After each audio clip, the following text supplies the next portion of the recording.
Bora aí para mais um Cada Caso, um Caos. Para você que curte biografia e psicologia, aqui é o lugar certo. A produção é do Rafa Bolo e sempre tem participação do psicólogo Mário Sérgio Picorelli, né? Mas ele tá curtindo umas férias merecidas. Aê, Mário! O canal tem apoio da Music Dot, que é uma plataforma online muito legal de música. Tem vários cursos aí que você pode fazer pagando um valor ridículo, super acessível. Então aproveita e tem mais desconto ainda entrando no link que está na descrição. Vá lá ver musicdot.com.br/promoção/Luca. Só tem professor foda aralho e a metodologia de ensino deles é pensada para ser feita online mesmo, e a filosofia deles é a seguinte: qualquer um pode aprender a tocar qualquer instrumento. Então aproveita e bora usar o tempo para ganhar conhecimento, porque, né, ruído tem muito por aí, vamos ganhar conhecimento. Hoje, no Cada Caso, um Caos, vamos falar sobre um dos maiores lutadores do mundo. Mike Gerard nasceu no Brooklyn, em Nova York, dia 30 de junho de 66. O pai era o taxista Curly Lee e a mãe era a Lorna Tyson. Ele tem dois irmãos mais velhos, né? O Rodney e a Denise, que infelizmente morreu de ataque cardíaco em 1990. O pai do Tyson deu fuga quando ele tinha 2 anos e, sumiu na neblina. Ele disse que, na verdade, nunca soube quem era mesmo seu pai. A mãe dizia que era o Curly, mas na certidão ali, o nome que estava era de um cafetão, o Purcell Tyson. A origem dele já era um motivo de desconfiança. E uma coisa que sempre deixou ele bem chateado é o de não ter nenhuma foto dele de quando era baby. Segundo o Tyson, a vida que ele teve não era daquelas que as pessoas gostavam de fotografar ou mesmo de guardar na lembrança. A família era bem pobre. O Tyson disse que a mãe era muito promíscua e a irmã, aquela que morreu, também. Ele apanhava direto dos homens que iam até a casa lá passar algumas horas com elas. A mãe vivia bem louca, estava sempre bêbada e direto ficava com raiva e brigando. E ele, assim como a mãe, sentia muita raiva e brigava por tudo, desde novinho. E o pior é que ele saía de casa para ir para a escola e também tomava na cabeça. Apanhava direto, com 9, 10 aninhos, abandonou a escola porque sempre apanhava.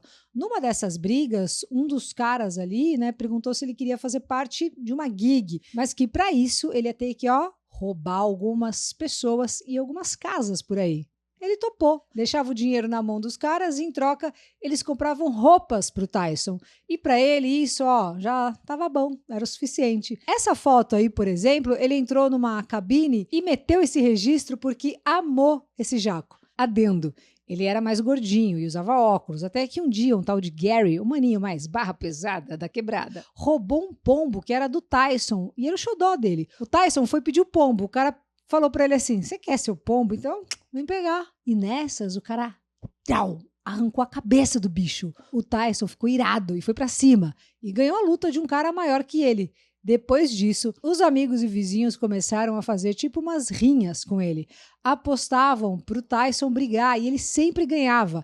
Ele era moleque solto, vira-lata, roeiro de tudo. Roubava geral e era preso direto. Pra você ter uma noção, com 12 anos, ele já tinha sido preso 38 vezes. Inclusive no reformatório aos 11 anos, que ele começou a treinar boxe. Muito disso por causa do diretor ali, que era um antigo pugilista, né, o Irish Bob Stewart. O Bob fez um acordo com o Tyson, que se ele se comportasse, parasse de arrumar briga, de roubar e fazer qualquer coisa aí que desse um BOzinho, ele ensinaria o Tyson. Ficou pianinho, não arrumou mais confusão e o Bob topou começar a treinar o Tyson. Novinho, ele já era gigante, assim, ele teve um desenvolvimento físico super precoce. Aos 12 anos, ele pesava 80 quilos, com muito músculo. Pouco tempo depois, o Bob encaminhou o pequeno Mike para ser treinado pelo Gus D'Amato, um senhor branco, rico, com uma família feliz, né? O Gus sabia que se o Tyson voltasse para casa, coisa boa não ia sair.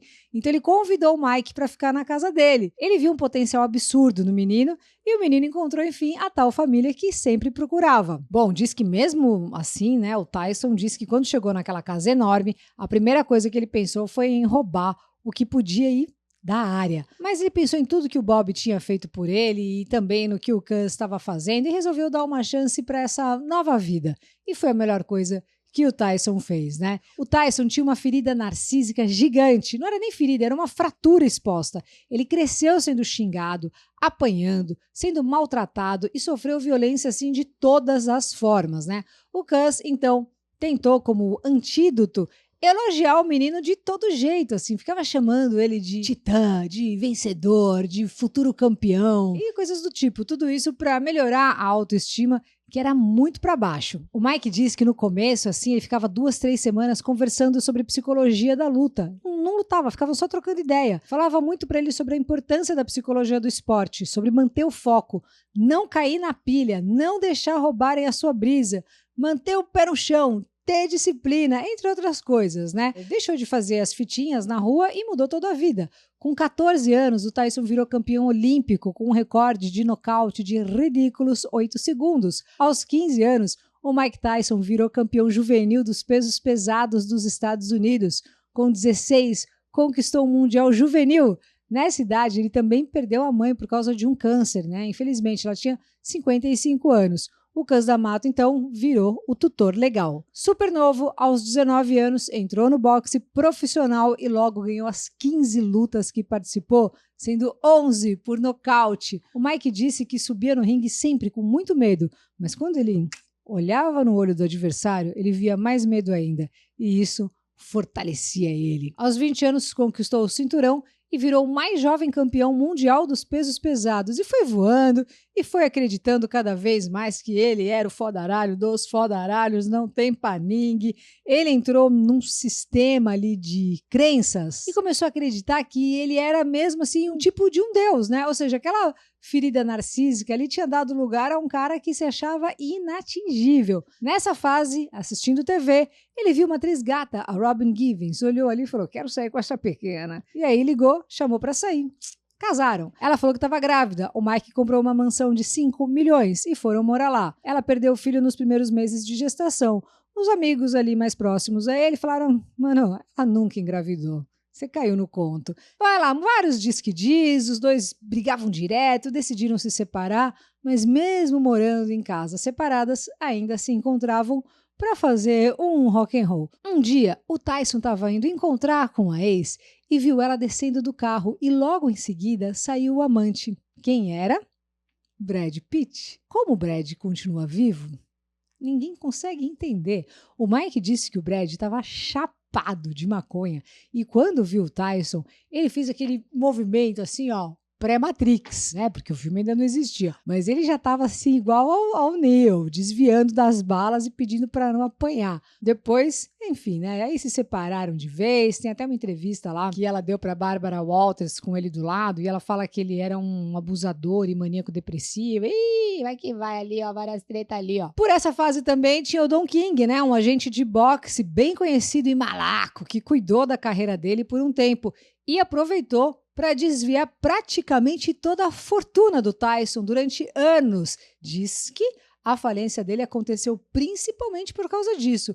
Ele perdeu mais de 400 milhões de dólares. Você tem uma noção? É como se ele tivesse gastado, tipo, mais de 1,5 milhão de dólares por mês. Claro, teve a mão de picareta que cuidava do dinheiro, mas tinha as extravagâncias do Tyson, né, que iam além de casas e carros de luxo. Ele já comprou uma banheira de ouro de 2 milhões de dólares para a ex-esposa e uma corrente de ouro forrada com 80 quilates em diamantes. Os petzinhos dele, assim, era coisa suave, tranquila, era tipo tigres de Bengala. Um fato que vai sempre marcar, né, a história dele foi que em 91 ele foi num ensaio de concurso, né, de Miss, e aí conheceu a Desiree e, segundo ele, ficaram ali, rolou um rock and roll e boa, beleza, tchau, bum, baby, bye, bye. Segundo ela, rolou um estupro no quarto do hotel. Ele foi condenado a 6 anos, cumpriu 3 e saiu por bom comportamento. Antes do Mike, ela já tinha acusado um outro homem por estupro. O Mike acredita que essa descoberta fez com que a juíza liberasse ele antes do tempo.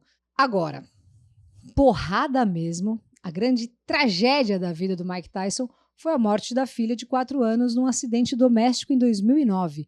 A Êxodos, ela estava brincando com uns aparelhos assim de ginástica e foi encontrada pelo irmão com um cabo em volta do pescoço, tadinha. O Mike ama um temaki de já, né? Nos últimos anos ele apareceu bastante aí pelos seus negócios com maconha. Ele tem a Tyson Ranch, né? Os negócios lucram 500 mil libras por mês, dá uns 611 mil dólares. É muito dinheiro.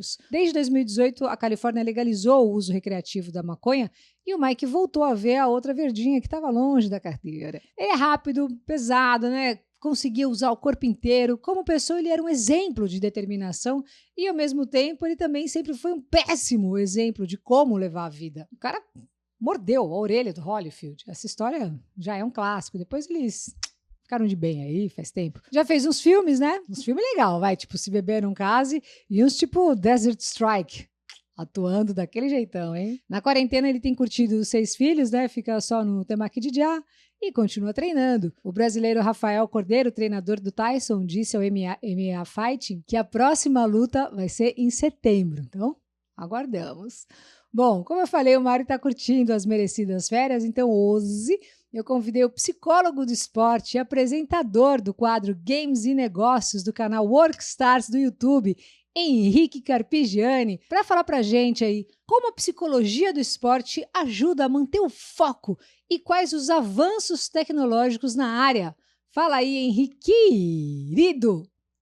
Fala, Luca. Fala, pessoal. Eu sou Henrique Carpigiani, o psicólogo do esporte. Vou contar um pouquinho para vocês como funciona a psicologia do esporte, como ela é importante para trabalhar e para manter o foco de atenção nas atividades de qualquer atleta, independente da modalidade. Na realidade, se a gente for pensar em termos de habilidade psicológica, atenção, concentração, motivação, autocontrole, autorregulação, elas não variam muito nas modalidades. As modalidades vão se manter sempre as mesmas habilidades psicológicas. Portanto, indifere se é um lutador, que é o caso do Tyson, ou se é um jogador de futebol, ou se é um jogador de League of Legends, por exemplo. Então, como funciona essa preparação psicológica?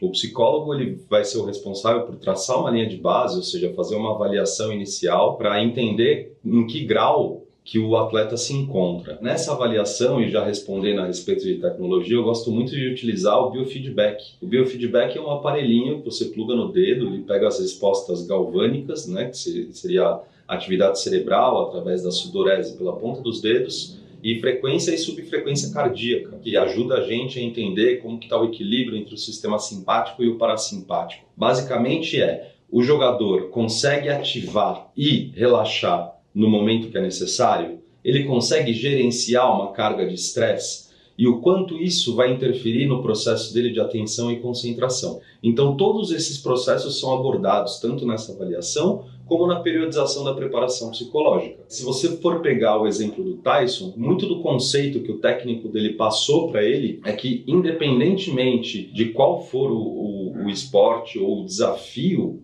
a ser ultrapassado, se o psicológico não tiver ok, muito dificilmente o físico vai responder. Então, se o atleta ou o lutador, no caso, não consegue manter o mínimo de equilíbrio para se manter concentrado, se ele ativa demais, a atenção dele estreita e ele não consegue ver todos os estímulos que são relevantes naquele momento ideal. Por outro lado, se ele entra muito relaxado, mas relaxado demais, mole, a atenção dele amplia. E quando ela amplia, você começa a prestar atenção em coisas que talvez não sejam tão importantes. Um exemplo clássico é a torcida. A torcida ela não é um fator que ajuda tanto naquele momento. Pode ser um fator que ajuda você a buscar força dentro de você mesmo para levantar e continuar lutando? Pode ser. Mas se você está tão calmo ou tão distraído que você presta mais atenção no barulho da torcida, pode ser que você acabe se perdendo. Então, por isso que é tão importante você, na sua preparação psicológica, tentar trazer um pouco mais para a realidade do momento, que vai ser o momento chave, o evento em si. Então, não adianta eu fazer um exercício de atenção, concentração, visualização ou treino com biofeedback associado a jogo de atenção em um ambiente aleatório. Eu tenho sempre tentar trazer para aquele ambiente que vai ser o do evento. Gente, vou ficando por aqui. Grande abraço para todo mundo. Não esquece de dar o seu like no vídeo, de deixar seu comentário e de compartilhar isso para quem possa ficar interessado sobre o assunto. Fechou? Valeu, até mais! Curtiu?